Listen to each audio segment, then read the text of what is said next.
Assalamualaikum warahmatullahi wabarakatuh. Di sini kawan Nida, Ana min fasal BSAC Statistik. Di sini saya akan menjelaskan tentang pembagian statistika.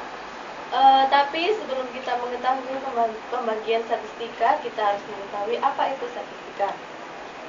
Dalam buku karangan Profesor Dr. Sujana, banyak persoalan apakah itu hasil penelitian, riset, ataupun pengamatan, baik yang dilakukan khusus maupun berbentuk laporan, dinyatakan dan dicatat dalam bentuk bilangan atau angka-angka. Kumpulan angka-angka itu sering disusun, diatur, atau disajikan dalam bentuk daftar atau tabel. Sering pula daftar atau tabel tersebut disertai dengan gambar-gambar yang biasa disebut diagram atau grafik, supaya lebih dapat menjelaskan lagi tentang persoalan yang sedang dipelajari.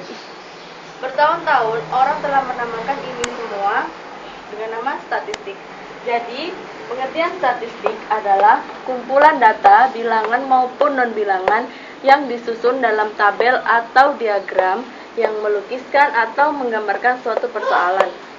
Kata statistik juga masih mengandung pengertian lain, yakni dipakai untuk menyatakan ukuran sebagai wakil dari kumpulan data mengenai suatu hal. Ukuran ini didapat berdasarkan perhitungan menggunakan kumpulan sebagian data yang diambil dari keseluruhan tentang persoalan tersebut. Sedangkan statistika adalah pengetahuan yang berhubungan dengan cara-cara pengumpulan data, pengolahan atau penganalisisannya, dan penarikan kesimpulan berdasarkan kumpulan data dan penganalisisan yang dilakukan. Berikut adalah pengertian statistik. Oke, kita ke pembagian statistik. Statistik dibagi menjadi dua, statistik deskriptif atau deduktif, dan statistik inferensial atau induktif.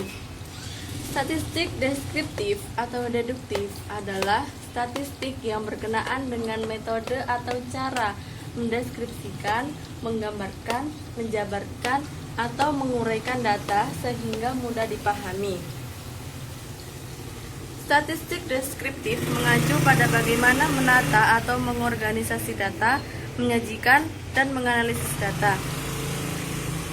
Itu dapat dilakukan dengan menentukan nilai rata-rata hitung, median, modus, standar deviasi, dan persen atau proporsi. Cara lain untuk menggambarkan data adalah dengan membuat tabel, distribusi frekuensi, dan diagram atau grafik.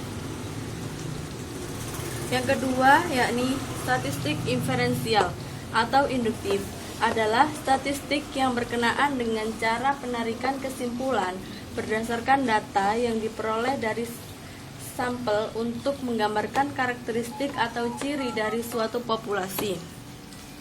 Pada statistik inferensial biasanya dilakukan pengujian hipotesis dan pendugaan mengenai karakteristik atau ciri dari suatu populasi seperti mean dan standar deviasi. Berikut merupakan pembagian statistik dan berdasarkan definisinya. Ini merupakan contoh statistik deskriptif atau deduktif. Hasil ujian tengah semester program studi pendidikan matematika semester 2A untuk mata kuliah statistika dasar adalah dengan nilai rata-rata 65 dan standar deviasi 15. Berarti di sini di sini disebutkan cara untuk mencari nilai rata-rata dan standar deviasi. Penarikan kesimpulan pada statistik deskriptif hanya ditujukan pada kumpulan data yang ada, berdasarkan atas ruang lingkup bahasanya. Statistik deskriptif mencakup hal-hal berikut. 1. Distribusi frekuensi dan bagian-bagiannya. 2. Angka indeks. 3. Time series, deret waktu atau data berkala. 4. Korelasi dan regresi sederhana. Sedangkan contoh statistik inferensial antara lain, akibat penurunan produksi minyak oleh negara-negara penghasil minyak dunia, diramalkan harga minyak akan menjadi 2 kali lipat pada tahun yang akan datang. Penarikan kesimpulan pada statistik inferensial ini merupakan generalisasi dari suatu populasi berdasarkan data atau sampel yang ada. Didasarkan atas ruang lingkup bahasanya, maka statistik inferensial mencakup 1. Probabilitas atau teori kemungkinan. 2. Distribusi teoritis. 3. Sampling dan distribusi sampling.